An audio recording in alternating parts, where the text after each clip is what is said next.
Welcome to HR Voices, real talk with people leaders who are in it every day. We get into the messy stuff, the challenges that keep them up at night, and how they're actually fixing them. No corporate fluff, just smart conversations for people who care about people. HR Voices is brought to you by All Voices, the platform that cuts hours of manual HR work with step-by-step workflows and AI to assist with investigations, performance improvement, accommodations, leave requests, and more, so you can get back to the human side of HR. Welcome to HR Voices. I'm your host, Emily Finnick, and today I get to chat with Valentina Gissin, the Chief Yes.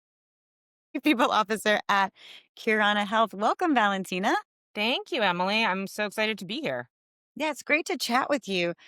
For those who aren't familiar with Curana, I'd love to sort of just start with some context. I know it is one of the largest sort of healthcare providers for senior living in the country. And so could you tell us a little bit more about the organization, the people that work there, and your role as the Chief People Officer? Yeah, I would love to. So Curana is the leading provider of value-based care for patients, our seniors.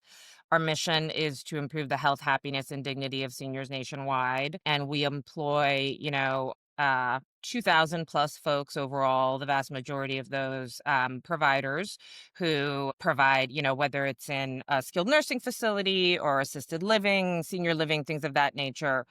Curana brand, very thoughtful, preventative and value-based care to our. Right. So you don't own the sort of facilities themselves, you're providing the care. That's right. That's great. So when you think about the folks providing care to this vulnerable population, the people that are employed by Curana in your network, what do you think is the biggest challenge that they're facing in this moment? As we roll into Yeah. 2026, you're thinking about their needs. What are they struggling with day to day? Yeah. It's a great question, and we ask a lot and we listen a lot, and so I don't have to guess too much. I know what they're struggling with, and for us, it is really like, look, we are a startup, a fast moving startup, and our frontline population is providers who haven't necessarily always worked in the context of a fast moving startup, and so the amount of change that we need to constantly be thoughtfully enacting to, ensure that we are going to fulfill our mission is more than a lot of folks are used to. And so really being thoughtful about how do we change the narrative around change? How do we get people excited about change? How do we make people feel like they're a part of something such that they can understand the value of the change is a really, really top of mind for us as a people team. And then, I would say other things are helping them operate more efficiently. There's tons of room for thoughtful AI bolstering of quality medical care. Obviously, like, I can't make decisions and there are lots of limits and there are lots of compliance factors involved. Really get excited about that stuff. I don't fear. I'm not as afraid of technology from a compliance perspective, just because I've lived, including as a tech lawyer, many evolutions where we were like, oh no, this technology is going to make us non-compliant, and it actually works the other way. And so I think that's a big thing, just being thoughtful about, how do we make them more productive. And then the other thing is, thinking outside of our frontline population, we have a significant administrative and health plan staff. And for those folks, really thinking about, like, they're being asked to do a ton more. They're being asked to embrace AI. They're being asked to do more with less. And so how do we find and elevate the folks that are going to really thrive in that kind of environment?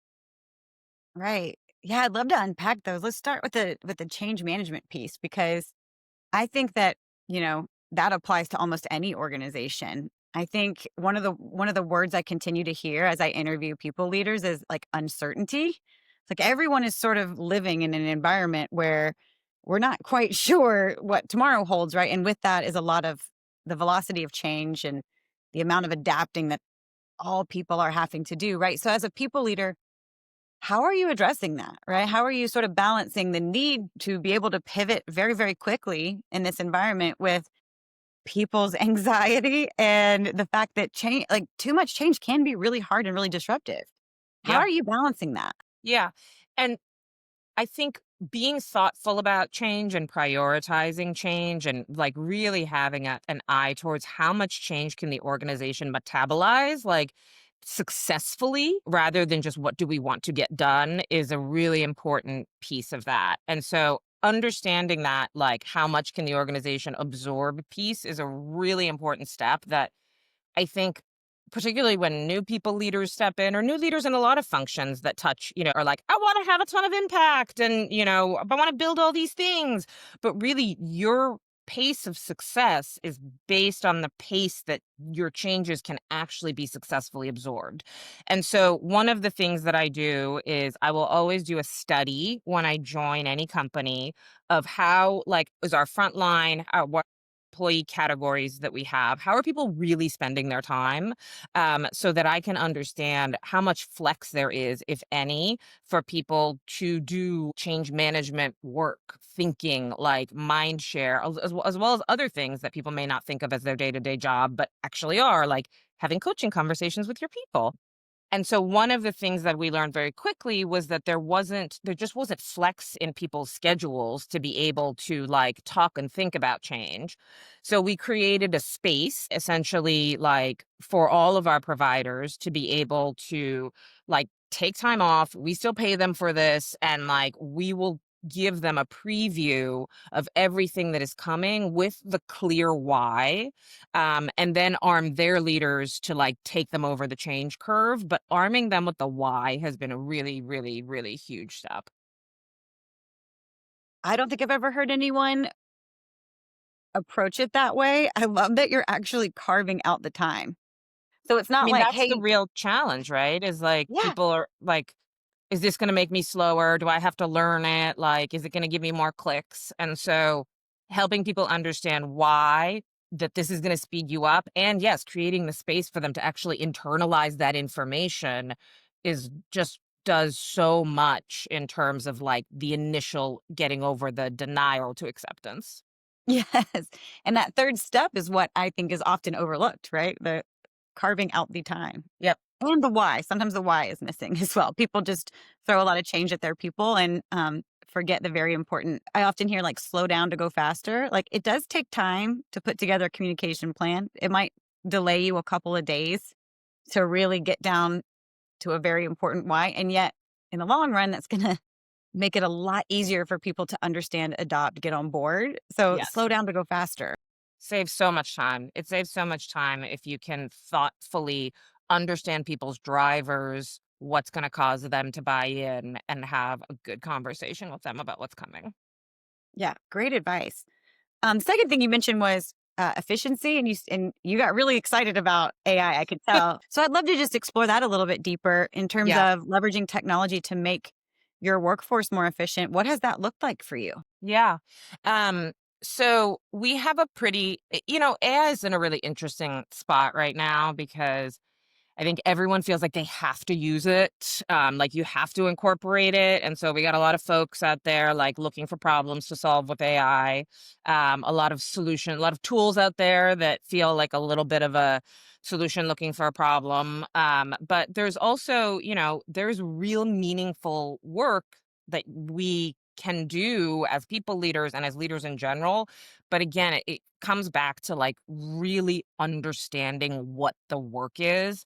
And I think like increasingly that is the role of the people team and the CPO, is understand what the work is and ensure the work is aligned to the strategy, and then understand who the people are that are doing the work and ensure that the people are doing the right work in a way that they also are very happy and engaged, right? Like our job is becoming make people leveraged at scale while having empathy at scale. And that is a very interesting balance. And so we have a pretty robust AI roadmap of, really enabling our providers to stay in the genius zone. So things, we have, they have to do all of their notes, and we have a set of recommendations based on a variety of conditions in terms of what best practices might be.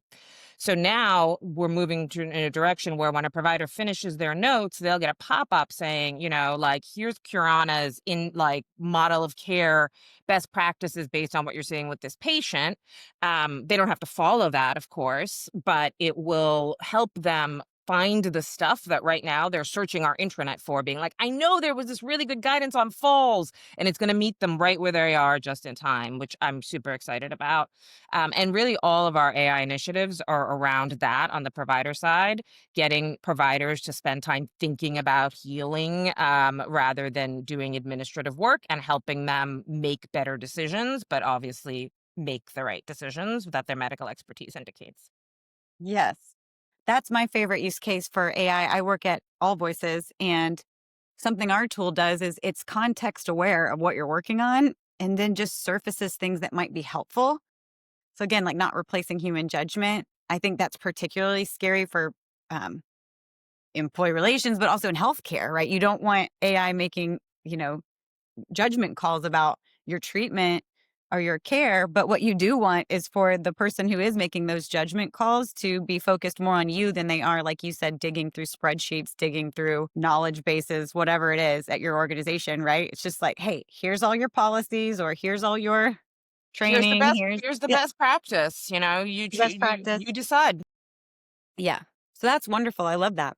And I think I would say the other big piece of it is people get nervous about, HIPAA, compliance, all of these things in the context of new technologies. But like I said before, I think I had a law professor who wrote this book called Code and the Other Laws of Cyberspace way back in like 2003. And basically what he said was technical laws are actually stronger and easier to enforce. Rules are more fully enforceable. Like if you walk into a firewall, not only can you not get through it, but you may not even know that it's there. So you can't even mess up. And so we saw something very similar, a lot of fear when medical offices were being asked to go digital. Like, how are we going to remain HIPAA compliant? Well, the evidence has shown that we are much more compliant as a result of having gone digital, because the technology follows the compliance rules more precisely than a human can. And so that's the other piece where, like, I've just been very like our compliance team, everyone is right on board in the mix. But also we understand that compliance is a feature. It's not a bug with these new technical advancements. And I think that's really important for folks that are fearful. Build it in, and it will actually be more compliant than your human decision makers in a lot of. Yeah. Love that. The last thing you focused on was just the do more with less. And I think what I recall from that, we've covered a lot of ground already, but it's just that people are feeling, what are people struggling with? Are they feeling the pressure to do more with less? Is that I think people teams in general, and SG&A teams across the board are being asked to take on more. I think people teams in particular are like the chief people officer is becoming a bit of everything. Like the role has changed very drastically. And so we have people teams that are being asked, like long gone are the days when you can ask a CHRO what the top line revenue is and they can look at you blankly. CHROs have to be real business leaders now. And so we're being asked to deliver bottom line results. Company KPIs have to move based on things we do. Otherwise, we're not doing the right things. We're being asked to be the OD, the experts on, like I said, does the work achieve the mission, not just are the people doing the right work. And we're being asked to thoughtfully integrate this incredible new technology that is going to change the world in ways that we don't know how.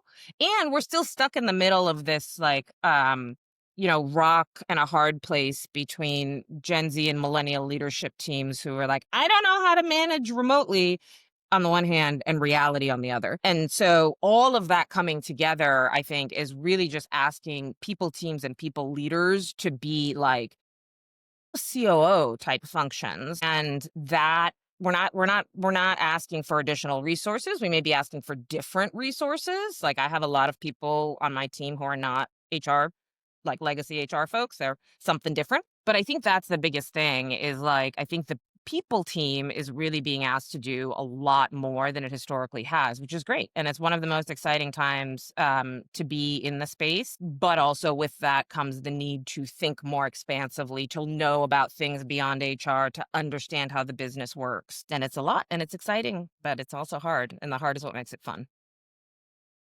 Very well said. I think there is sort of a I often see like LinkedIn posts, there's two types of HR. There's like this legacy sort of definition that carries a lot of I don't know, state of work, Yeah. parties. I just feel like that is quickly dying off. I don't think fast growing companies want that brand of HR anymore. I They're not actually rarely see it. Yeah, they're not posting that in their roles. That's And that's right. not what they're looking for, when they're going out. They're looking for people who have oftentimes looking for people who have business experience outside of HR so that HR can really be the business function that it needs to be because we are in some ways responsible for, the biggest piece of the P&L. Final one more question for you about I typically ask about sort of like AI tools or tools usage. We've already covered that. I'm curious with for you. You mentioned HR is getting so broad, and if you look at just the landscape of just like platforms, tools, technologies, it can be overwhelming, right? I think the same is true for in the marketing space as well. Like Mhm. there's so much to consume. Any sort of advice, tips, strategies when you're looking to sort of equip your people team with the right set of tools to navigate this new era, right? Yeah. What are you looking for? Yeah, it's a great question. I think we do, if you look across a lot of HR tech stacks right now, unless people have been incredibly deliberate, it's a little bit of a confuddled mess. And it's really hard to have been incredibly deliberate because each like turn of the crank on AI has been pretty hard to predict. Mhm. It's a few things. I think first and foremost is a lot of the tools right now they're super cool, but they're typically have a lot of bells and whistles that may not be like specific to the problem you're trying to solve. And so my biggest piece of advice to leaders across the board right now actually is it's so accessible right now to be able to create agents, to be able to automate processes with AI is like treat yourself as a product leader because that is what you are. Get a tech resource and build a solution to a problem that you have. And the reason why I so strongly recommend that is you will be such a more intelligent consumer of all of these products if you hold yourself accountable to understanding how it works. And it's not that hard. I mean, yes, it is technical, but it's also really interesting and it's very doable and might surprise yourself. And I've done quite a few of those and I'm not really purchasing that many AI tools right now. Very excited about the Workday and Lattice collaboration. I think that is going to be a really powerful GPS to folks and like navigating all of the noise. But for the most part, if it's not AI functionality built into something you already have, my advice is just try and build something. Yeah, I built something with Lovable that was sort of translated a lot of our onboarding documentation into more of like a guided experience, essentially building like a train you all myself. Yeah. And I might still buy something because the cost of maintaining it, but like you said, right, knowing what it really helps you surface like what you want and what you don't want Yes. when you're the architect. 100%, 100%, Yeah, and it helps you understand, like, what you're buying and whether it's reasonable, and it just makes you a much more intelligent consumer, and frankly, like, if you're a people leader and you're not getting smart on AI, it's gonna be really hard for you to be a people leader 5, 10 years from now. that's right. And I will say the market is shifting as someone who is in the on the HR tech side when it's night and day from a year ago, the questions we were getting versus now. It's just the buyers are so much more educated. They arrive knowing exactly what they want, clear governance, clear questions, like which is refreshing. It makes our job a heck of a lot easier when the buyer knows exactly what they want. And so when someone arrives now and doesn't, you're kind of like, "Oh, Where have you that's been? yeah, what are you doing?" Well, this has been a great conversation. We've covered so much. Is there any sort of parting words of advice for people who might be listening? Like, there's a lot going on in the world, like as we all Yeah, know, right? yeah. The It's world is changing for people leaders. What do you have for us? Yeah. I think my biggest piece of advice is take care of yourself. It is a hard job. Um, and be curious. Like, don't let the work of even last year color your assumptions as to what the work of next year is going to be like, because the world is changing so fast. And the more curious you can be and the more you can design from first principles, the more you will actually be able to impact whatever business needs your particular company. Thank you so much. I really enjoyed this, Valentina. Thank you Me for being here. too. This has been great. Thank you. Take care. All right. Bye.